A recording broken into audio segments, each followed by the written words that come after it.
as I went through chemo, as I went through radiation, I had friends and family, dropping off meals and kind of coming over, sending a bouquet of flowers, but being able to actually contribute towards progress was, I think, something that my support system was drawn to as well.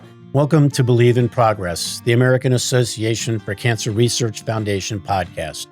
Join us and be inspired by the incredible stories of those who have faced cancer with strength and resilience, and the medical professionals who are working tirelessly to find new treatments and ultimately a cure. Believe in Progress isn't just about the science of cancer. It's about the human side of this disease. Together, we can make progress in the fight against cancer and bring hope to those who need it most. Welcome to a special live episode of the Believe in Progress podcast, brought to you by the American Association for Cancer Research. I'm your host, Mitch Stoller, Chief Philanthropic Officer at AACR, and we're coming to you directly from the iconic Philadelphia Convention Center, where we have our Philadelphia Marathon AACR booth. Today we're celebrating the incredible stories of resilience, determination, and community that make this event so inspiring. Whether they're here as a runner, a volunteer, or a supporter, we'll hear from several guests that are part of something truly special, the drive to make progress, not just in the marathon, but in the fight against cancer. Throughout today's episode, we'll be joined by amazing guests, including runners, advocates, and community leaders who share a common passion for pushing boundaries and making an impact. So let's get started. Bill is widely known as probably one of the greatest American endurance runners of all time. And we are really excited to have him here. He happens to also be a prostate cancer survivor. So Bill, welcome to Believe in Progress podcast. Thank you, Mitch. Thanks for having me here. And when you have been hit with cancer and you start thinking about things, and how much will this affect me, and I was older, but cancer hits people of all age groups. Do you remember when you were first diagnosed? Oh, yeah. I was actually in Barbados. I was doing a 10K road race in Barbados, and I got the phone call from my urologist. He had done some tests. He said, you'll need to do surgery and radiation and all this, which I did, so that was back in, 15 years ago, 16 years ago. So were you scared when you got that diagnosis? Yeah. You say, what the heck? Right. But I later found out that my grandfather's father was hit with prostate cancer. So there's a genetic component to it, Maybe it was my bad diet. I didn't have a really good diet, You could afford it, though, because you ran plenty. I ate a lot of everything. Right. And did you get treated at Dana-Farber? Is that where you were treated, or? I actually went to Mass General. Mass Gen, okay. My internal medicine doctor recommended a surgeon there. He was a really good surgeon. So I think the tricky thing is I think we are learning so much more, and a lot of it is through events like the Philadelphia Marathon. Right. Because when you become a runner, your life changes. And how so? Well, because you start thinking about, your health, and it's a big word. It covers a lot of territory, but your life changes totally. You feel better, you have more energy, you sleep better. I was a runner when I was high school and then in college, but then I quit for a year or so. I was a smoker for a while. Really? So a little bit I was, but I think things are changing big time now because of events like the Philadelphia Marathon and organizations like the AACR.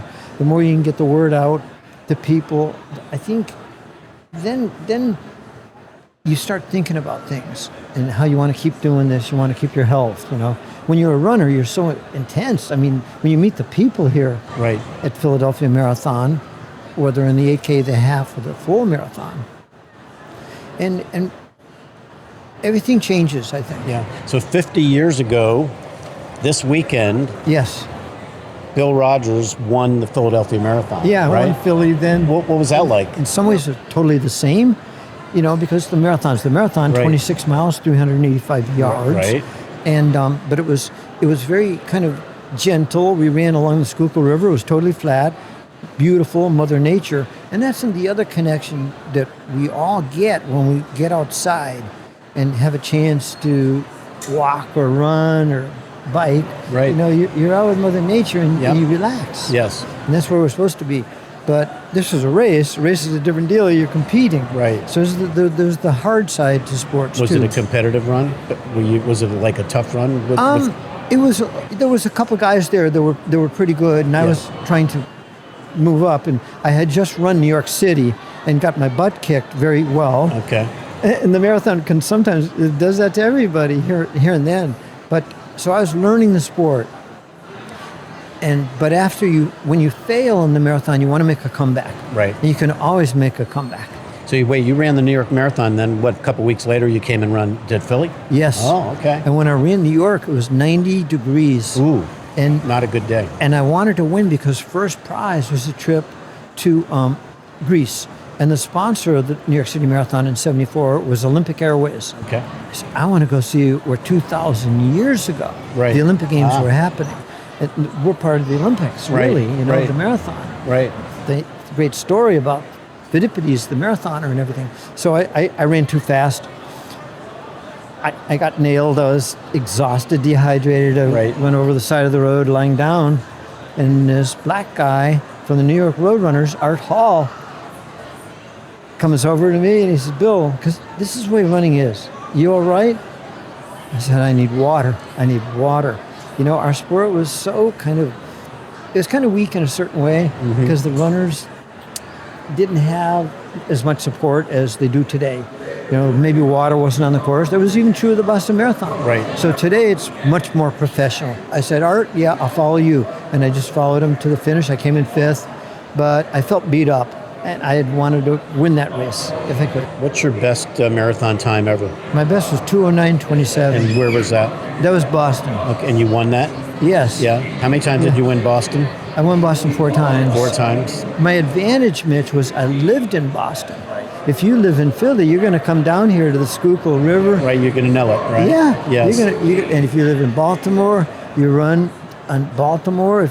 If you live in New York City, you run Central Park. Right. So every race is totally unique, but in some ways they all share this strange power. I mean, you can see it around you here at the expo. And people are like, some people are nervous, some people are so psyched. Right. Some are real veterans, some are brand new. But I love how the sport has changed, all the positives. Women came in big numbers. Once World Athletics, who controls our sport, said, yes, I guess women should be there. Yes, absolutely. All the guy runners, most race directors in the past wanted women to be there, but unfortunately, the leadership didn't know any better and held women back for a long time. But now there's equality in the sport, more almost than any other sport. Yeah. Bill, how did you first get into running?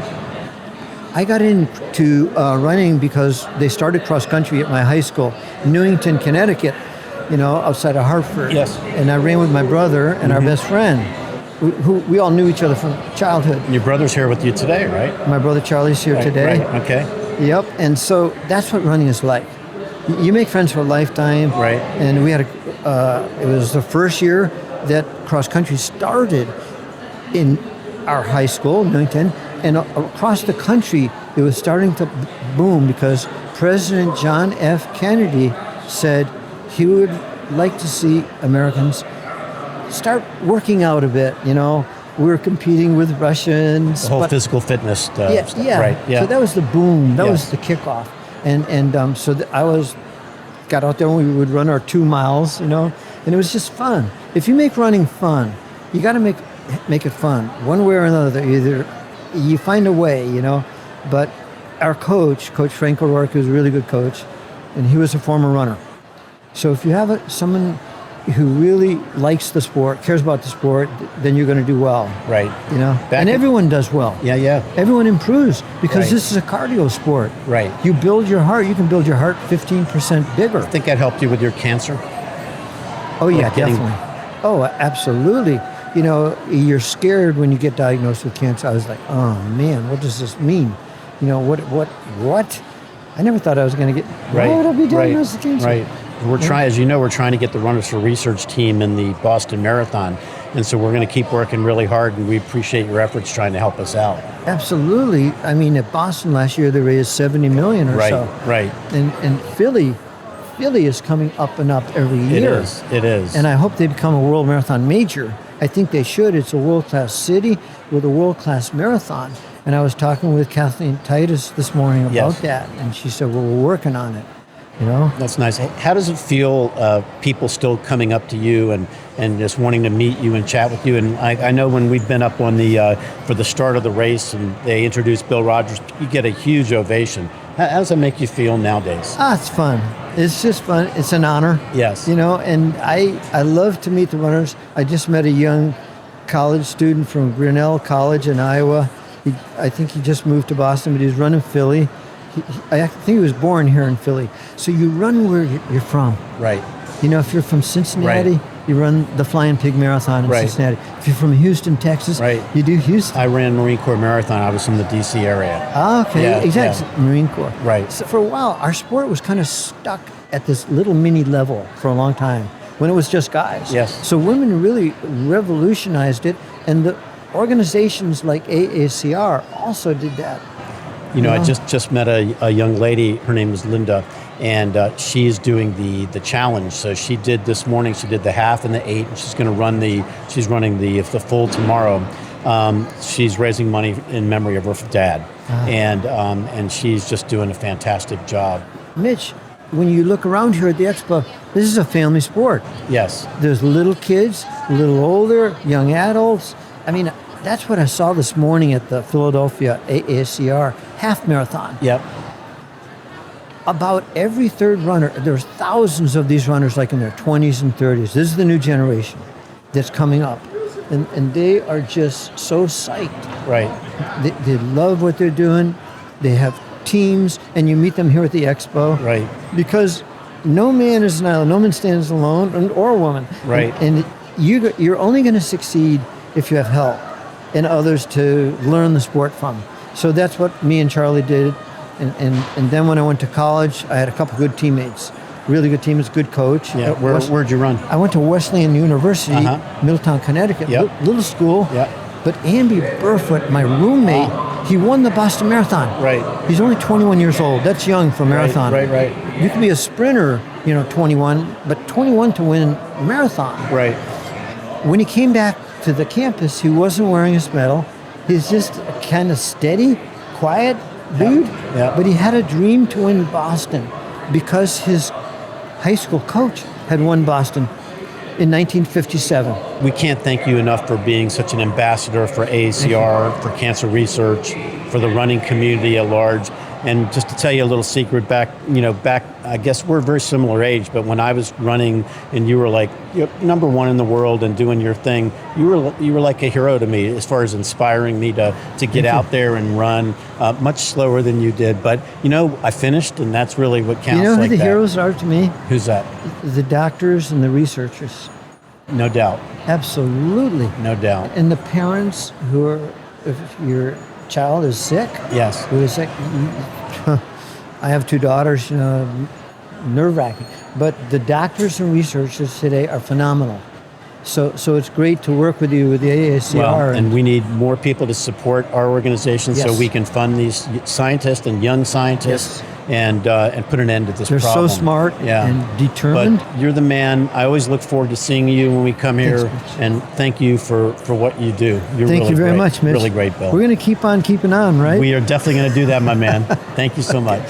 When the AACR was first thinking about becoming the charity partner of the AACR Philadelphia Marathon weekend, Jim was right there telling us that we should do it. It was a really good thing. Jim, welcome to Believe in Progress. Thank you for having me, Mitch. It's great to be back with all the people here at the marathon event and everybody this weekend. It's always a wonderful time. Tell the audience a little bit about yourself and about your, what you've done running wise, and let's get a little bit into the Broad Street as well, because I think you really helped make that a world-class, world-famous run. Yeah, I was a Parks and Rec employee my whole career, working here for the city of Philadelphia, and as part of my duties after I was working in the rec centers for the first 20-some years, I became the race director of the Blue Cross Broad Street Run, and that was in 1997. And at that point, it was 5,600 runners and everybody on one side of Broad Street. Which is a pretty good run. Yeah, it was a great run. Runners. Yeah, it was nice.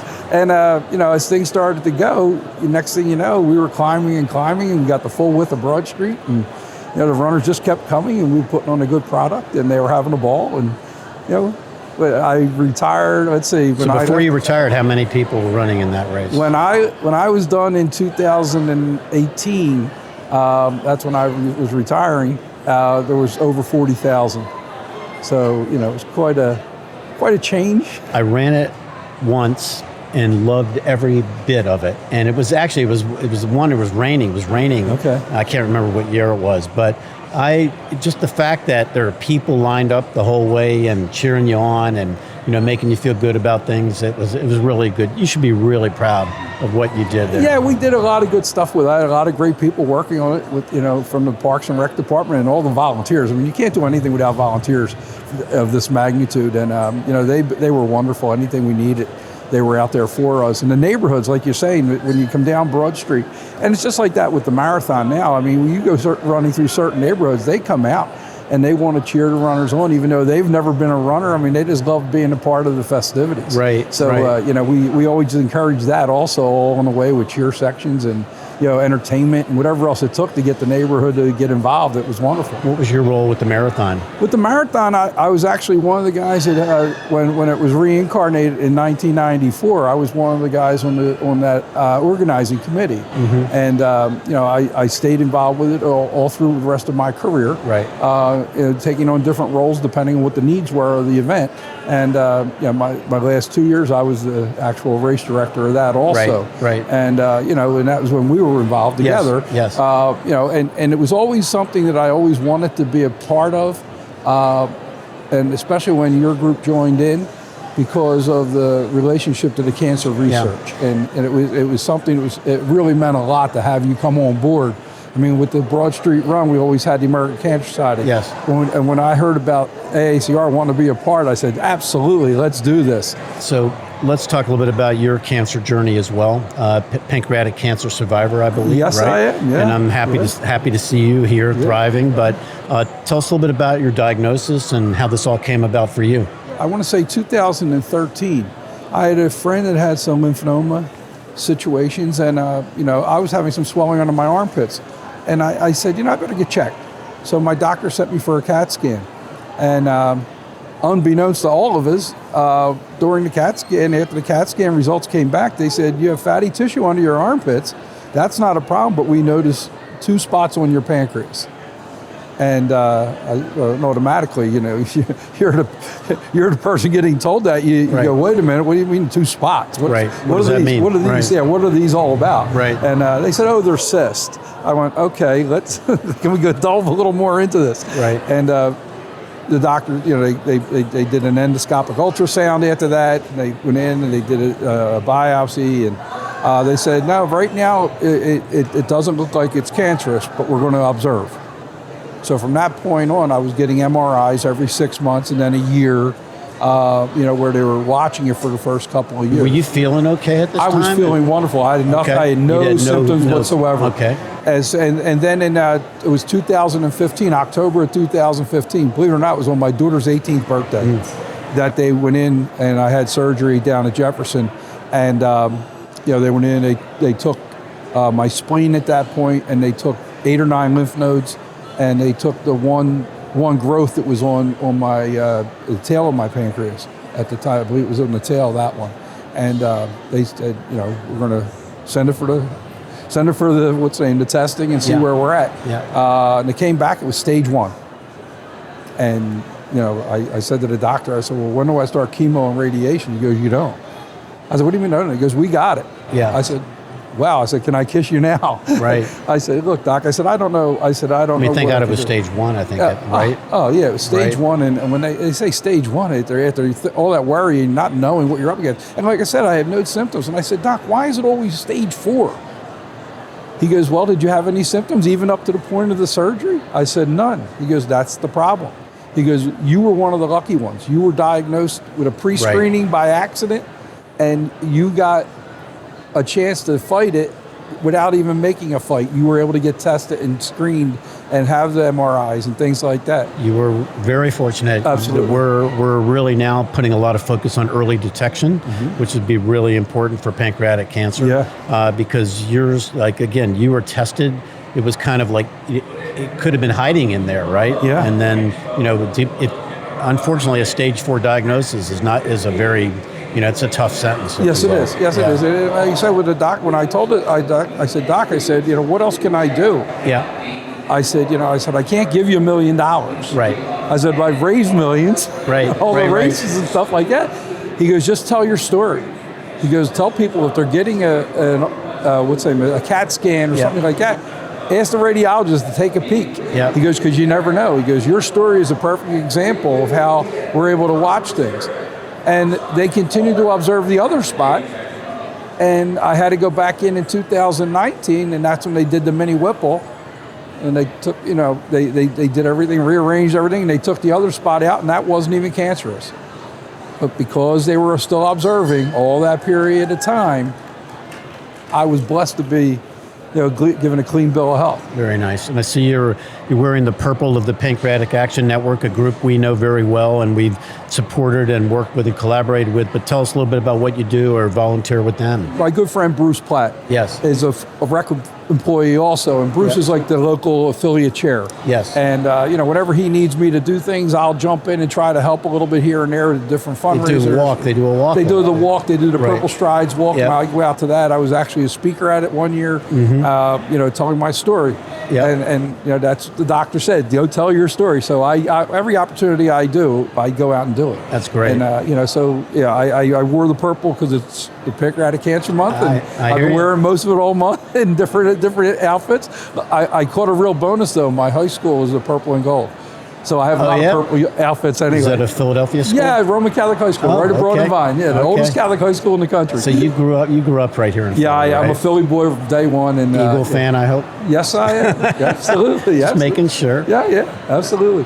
So tell people out there why because you've been a race director, like you said, raised millions and millions of dollars through the efforts that you've been involved with. Why is it important to give back and be part of the Runners for Research team for AACR? As you know, Mitch, a lot of people get involved in this because they have family members. Yes. And that have either passed on or they're fighting for survival, and they're going through all their treatments and things like that, and they want to do something to give back. And that's how I initially got started in the race industry. The American Cancer Society was the beneficiary of the Broad Street Run. Right. And I got involved because my dad had colon cancer back in 1984. And I said, wow, this is a chance for me to work my job and still do something good to help my dad's situation. Mm-hmm. And that's what these people are doing. These people that come to these events, and all through the rest of my career, I was able to give back and help raise that money and get people involved and get them out there to be a part of these things. And what these people do, and you see the dedication on them, not just as runners, but as fundraisers. Oh, it's amazing. And how much they give towards it and how much they care so much about it. We just lost a good friend of ours this past year, Frank Marciano, and Deneen's been on your team for a number of years now. And and Frank was a Roman grad, really and super nice family. Yeah, great super people. Nice family. And I grew up with all of them. I knew Frank since high school. Yes. But there's a family that has done their duty. Yes. They've gone above and beyond, honoring their dad, honoring their father, and Danielle Hart, who's Deneen's sidekick. Yes. She's out there raising money, and she's doing it again this year. Yeah. So they're the people that the connections that we've made. And getting them involved and the things that they do to help us, keep the awareness going, keep the research going, keep the breakthroughs going. That's what it's all about. You should be really proud because when we did meet, so I think this is 9 years now for us. When we did meet, this was just a kind of an idea of ours. Can we get people to join the team and raise money and build some more awareness for the AACR because we really lack that, and we still are trying to build that awareness. But today over 700 runners now that are part of the Runners for Research team. We're raising close to $700,000. It's really cool, and I remember when we met the very first time, you were jazzed up about the fact that we cancer research and the Philadelphia Marathon weekend makes sense. It goes together. And I think it's really helped make this weekend now, 17,000 people running tomorrow. It's sold out. Yeah. It hadn't been that way for a while. No, I know. And that's the thing. The more awareness you've given it, the prestige that you're making it is what it's all about. Even though the event's 31 years old. Right. The stamp of AACR being on the head of that is really, really, really making it more worthwhile for the entire community, not just the Philadelphia area, but for the country. Right. And you're able to draw people from all over. Like you said, your running club, your running team has grown tremendously. Right. And the awareness of that, people have an opportunity to do something good. It's a win. Well, you look great, and I can't thank you enough for being such a great advocate for AACR and for cancer research, for the Pancreatic Action Network. I always feel good when I'm around you. You bring a smile to my face, and we're honored to have you as a friend of AACR. I'm honored to have you as a friend of mine. Likewise, thank you Mitch, for your time, it's man. always wonderful to be a part of anything you guys do. You're a good man. Thank you, Bob. Thanks, Jim. Coleen is, I just learned, a 3-time cancer survivor, and we're grateful for that. But more importantly, she's my colleague at the American Association for Cancer Research. Welcome, Coleen. Thank you. So, Coleen, tell us a little bit about your background and perhaps, if you don't mind, getting a little bit into your cancer diagnosis, when you were first diagnosed with cancer and what type of cancer it was. Sure. I've been with the AACR actually 13 years, but for whatever reason, my career path has always been in oncology.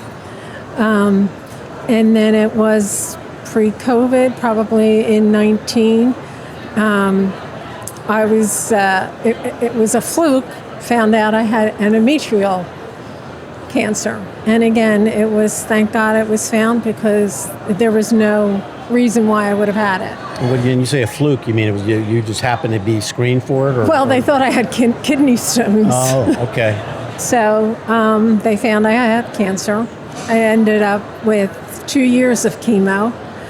And during that time, one of the chemos put a hole in my stomach. So I had to be taken off of that chemo. And now I'm a footnote, I think, with Genentech. Just be careful. Okay. Then I had lung cancer and had radiation for that. And then just it was actually around this time, December, it was metastatic cancer. So I had metastatic cancer. And just finished that radiation probably in like January, February. Of the last year. Of this year. Of this year. Yeah. Coming up on a year. Yes. Okay. Mm-hmm. And what's it like to be a cancer survivor but work at the AACR and do what you do? I'm very lucky. I find myself very lucky. Working in this oncology for close to 20, 30 years, the progression, and just seeing how really lucky when you hear the cancer diagnosis, it's not a death sentence anymore. There's so much treatment out there, and then because I do plan meetings, going out and seeing so many young cancer researchers, it's like there's a lot of hope out there. So you're part of our meetings team. Yes. Explain to the audience a little bit about some of the things you do, and the fact that you just made that comment about planning these meetings and seeing these young, bright scientists that are really inspiring. That must make you feel pretty good. It does. And every time I see them, and they're so enthusiastic, and they're brilliant. They're brilliant, and they love what they do. And tell us a little bit about what you do as a person that's been in meetings for a number of years. Well, and how important that is. It is very important, because we plan the meetings, we get the scientists together. And it's very inspiring seeing a lot of the faculty members that they have so much knowledge, the faculty members, and then they give it to those young cancer researchers while at the meetings. They network, they sit down one-on-one with them, they inspire them, they guide them, and they really tell them how important it is for them to stay in cancer research. Yeah, and here you are volunteering here on your weekend. You don't have to do this, but tell the audience why it's important for you to volunteer and why others should volunteer as well.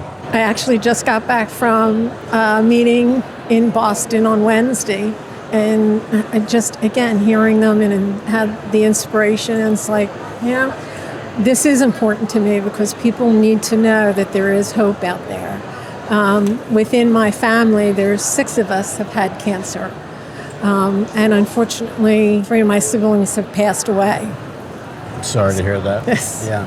So I am one of the lucky ones. Because you work at AACR, can you tell people why it's important to support the mission of AACR? When I go to these meetings and I talk to the people within the hotel and basically stating to them that 88 cents of every dollar goes to cancer research, it makes a difference to them also.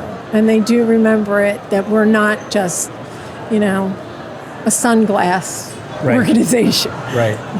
And they do realize that within your lifetime, somebody will be affected by cancer. No doubt. And how important it actually is. And it starts out with research. Yeah.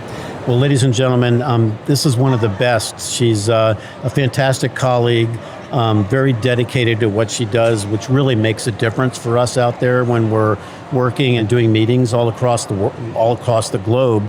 But she's a cancer survivor. She's giving back. She's giving back this weekend, and we feel really blessed to have you part of our team and part of the volunteer team, and clearly part of the overall AACR family. Coleen, can't thank you enough for giving us a couple minutes of your time. Thank you. I appreciate it. Thanks so much. Thank you. Very special guest in Rachael Ringer, who just ran the New York City Marathon for the AACR. Rachael, welcome. Thank you so much. I'm so happy to be here. Well, it's great to have you here. So how was New York? New York was fantastic. It's running I think any marathon, but particularly New York was just so inspiring. Even while you're on the course, you are inspired by the runners around you. It was just the most wonderful day. Now, how did you get connected to the AACR Runners for Research team? I actually found AACR when I started thinking about running the marathon, even in the first place. I was diagnosed with breast cancer last October, and I went out to watch the New York Marathon just 5 days post-op. So I could barely walk to the marathon, let alone run it last year. But I said to my husband that day that we had to run it. I was so inspired by watching people run that I knew that I needed to do it to prove to myself that I could get past my diagnosis. And so when I was looking to run, I really wanted to run for something that meant something to me, that meant something to people like me. And when I found AACR, I couldn't picture running for a more perfect organization. I truly believe in the mission of funding research and the idea really that at AACR every dollar counts. Yes. To me, it was so inspiring. And I knew that I had a community that was looking for ways to support me. And by being able to support me and this organization simultaneously, I felt like I could really make a difference. And to me, that was why I was drawn even to applying, for a bib for New York. And I was so honored when I was chosen to run for the team. Well, we were honored to have you run for the team, and can't thank you enough for the amount of money that you raised for the organization. Was that a hard thing to do, asking people for contributions? It was not nearly as hard as I was expecting. Okay. And the amount of support that I got was really overwhelming. Right. I think that everyone is looking for a way to support. And I had, as I went through chemo, as I went through radiation, I had friends and family, dropping off meals and kind of coming over, sending a bouquet of flowers. But being able to actually contribute towards progress was, I think, something that my support system was drawn to as well. And so, I reached out to a surprisingly small community of people as I was trying to fundraise for the race, and almost every single one of them contributed in some way. Some people were extremely generous, and other folks wanted to just do something, to say, I'm supporting you, I'm here with you, really every step, every mile of the race. And it was I was so grateful for my community, and I was really happy to be able to, give to the organization and hopefully make a difference, potentially for my life in the future, although I certainly hope not to need any further treatments. But there are so many folks, unfortunately, with diagnoses like mine, and being able to make a change and make their treatment better, easier, to find a cure, hopefully, eventually, to me is something that I am committed to doing, not just running for AACR, but for the future.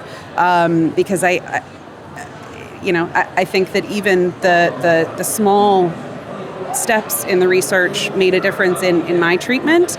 And so to be able to give back and to be able to do that for somebody else is just, it's easy.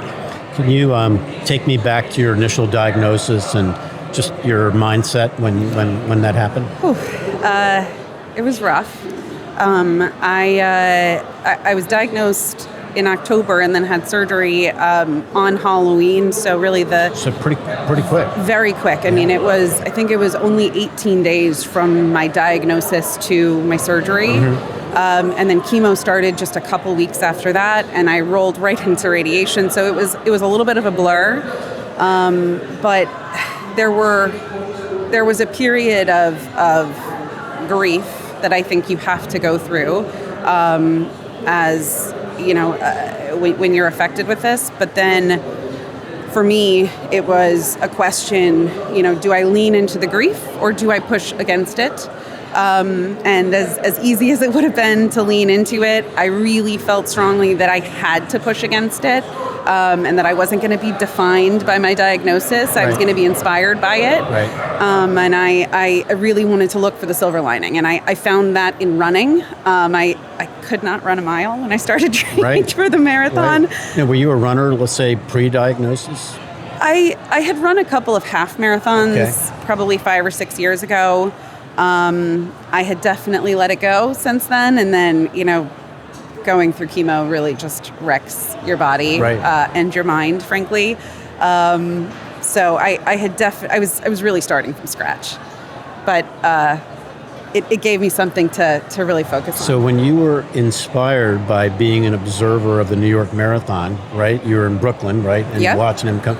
Did that boom? I'm going to do this. Is that pretty much how that happened? Absolutely. I mean, we were standing there. We weren't even there for that long because I couldn't be upright for that long at that point. Right. I still had drains in from my surgery. I was kind of shuffling along. It was only a block and a half from my house but I was exhausted just walking that block and a half. So we were really only out there for about a half an hour watching the runners. And I said in that moment, we are doing this next year. We're going to find a way to do it. You and your husband. Me and my husband, yes. And he didn't have a choice in this. He did not have a choice. What a good guy. He was. He actually broke his toe just 5 weeks before the marathon and still was able to finish it. Wow. I think we definitely pushed each other, and there were times where, particularly when I was training during radiation, that I wanted to kind of let it go. But I think having something to focus on and something to work towards really kind of kept me motivated, and kept me motivated when it was very, very easy to let it go. What was your training like? Did you do speed training and things like that?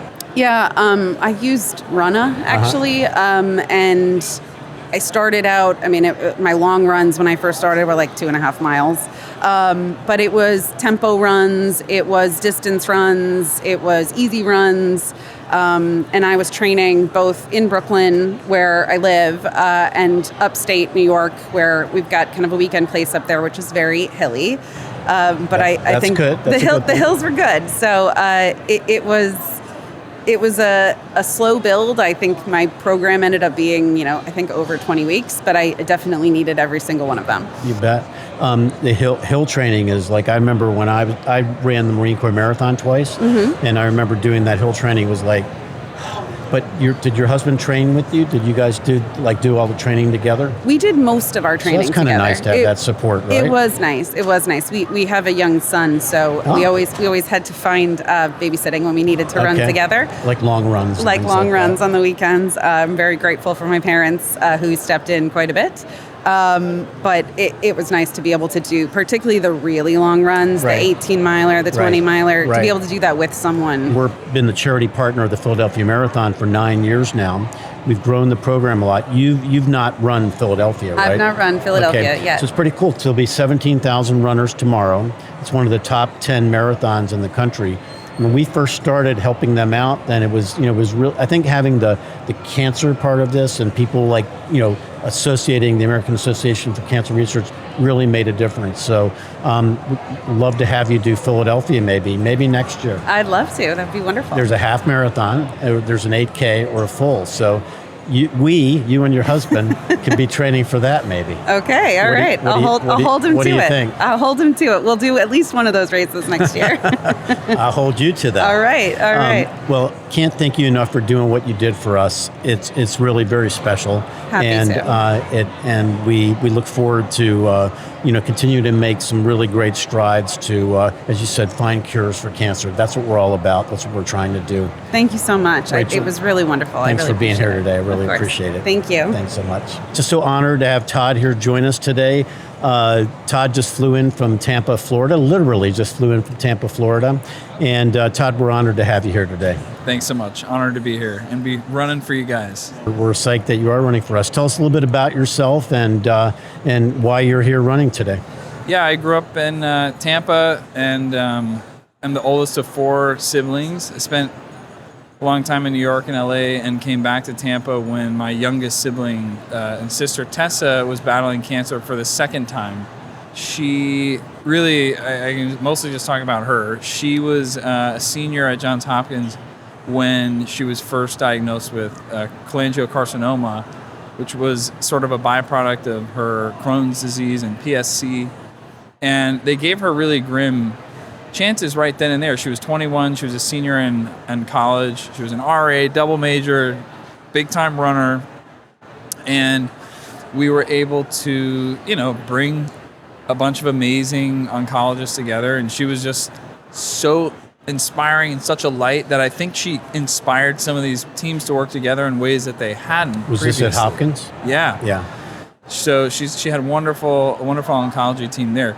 So she beat an unbeatable cancer, right? It was really led by the Hopkins team. We had a little help from MSK, Yep. from Moffitt in Tampa. And so she beat it. It was a tremendous hurdle. She had a surgery, chemo, radiation, but she would run to radiation and back by the end of her treatment. As part of her training? She just did it? She was a runner. Uh-huh. She was a runner. And at the time, I didn't run at all. I would consider myself an unhealthy person at that time in my life. And she inspired me to start running at that time. So, she had a long journey, completely cancer-free, not without incident, but was healthy and lived in D.C. And she decided to become a lawyer at the end of that to work in the immigration space. So Tessa was a truly inspirational person. And we all started running together, as siblings, all 4 siblings, sort of towards the end there, which is why we're here. We're going to run this marathon in her honor. It's Team Tessa, right? It's Team Tessa. And how many people are running? I want to say our team might be like 7 or 8 people. Okay. It's the siblings. Our sister Taylor sadly got a little sick this week, so she can't come. Okay. But my brother and I, and then a couple of friends. How nice. And you guys have been raising a pretty good amount of money. Is that a hard thing to do? We tried to raise a little bit of money for the cause. Tessa, had so many people who just were tuned into her cancer battle and story, and I think she just left. She volunteered quite a lot in the cancer community, I guess, if you can call it that, between the Cholangiocarcinoma Foundation, Cycle for Survival, different events like that. So we put out the word through her community that we were going to do this, and so people have chipped in. Was she always a runner, or like was she like when she was younger? Was she an athlete? Tessa was really always an athlete, yeah. Yeah. But I think she started running, I think in high school, and then she volunteered to run with blind runners in Washington D.C. Like Achilles track? Yeah, and mhm. she ran until the day she couldn't. Sounds like a remarkable young lady. Yeah. How old was she when she passed? She was 28. Way too young. Have you done Philadelphia before? Have you? Yeah, this is my first marathon. Oh, it's your first marathon. Oh, I know so I looked the part, but this is my you first look good, marathon. man. Yeah, I've run a couple halves, 3 halves, starting last year. So it's been my goal to run a full marathon, because I told Tessa I was going to do it. So have you been training properly for it? I think so. Tell me a little bit about your training. I think I did my first and last 20-mile run like 3 weeks ago. Okay. And then tapered, and then I did a 15, and then actually ran a half marathon last Sunday. Which I probably shouldn't have done that, but Like I did. a competitive half marathon? I try not to compete, but Yeah. it's hard. Right, right. I didn't run a competitive time. I ran it under 2 hours. My toe hurts a little. I'll be fine. That's pretty good. Yeah. Was cancer in the family at all, or every family has some sort of like This cancer really journey. came out of left field with Tessa. She just she had this pre-existing condition which created an environment in her liver that led to this cancer. It was completely unexpected, and it completely rattled us and brought us very close together as a family when it first happened. And and then you never know how all the pieces connect in the end, but a lot of people were affected by Tessa's story and just her sheer true grit through all of it, with a smile, through cancer, through good times, through bad times, till the very end. That will help you tomorrow, won't it? Oh yeah. And it probably helped your training too, thinking about. Always, yeah. Mm-hmm. If you don't mind me asking, what do you do professionally? I'm a filmmaker. I built a video company for many years, made a lot of ads, couple movies, and now just movies. You working on some stuff right now? Yeah. Exciting stuff. And you travel all over for that, or? I travel a lot just in general. Yeah. But yeah. Does that get in the way of your training? No, I find training on the road is the best way to get to know a new city. Well, listen, we're honored to have you, and we can't thank you enough for raising money for cancer research, which that's what it's all about. I mean, that's what our mission is, and that's what we care about. Proud of the fact that you're honoring your sister like you are. That's awesome, man. Thank you. And so I hope you have a great day tomorrow. I'm sure you will, with your family and your friends and your 17,000 new family members in Philadelphia, right? Well, I'm ready. Thank you, brother. Appreciate it. Okay. Thank you for joining us on this special live episode of the Believe in Progress podcast. The Philadelphia Marathon is more than just a race. It's a symbol of resilience, determination, and progress. From the inspiring stories of today's guests to the incredible support of this community, it's clear that we're all running towards a common goal, making a difference in the fight against cancer. To our listeners, remember that every step counts, both on the race course and in the quest for a world free from cancer. Your support helps fuel groundbreaking research and brings hope to patients and families everywhere. Please consider making a donation to the American Association for Cancer Research at AACR.org. Every contribution moves us closer to life-saving breakthroughs. And thank you for listening to the Believe in Progress podcast. Keep believing in progress and the power of community. And remember, cancer research saves lives. This podcast is produced by CollegeCast LLC.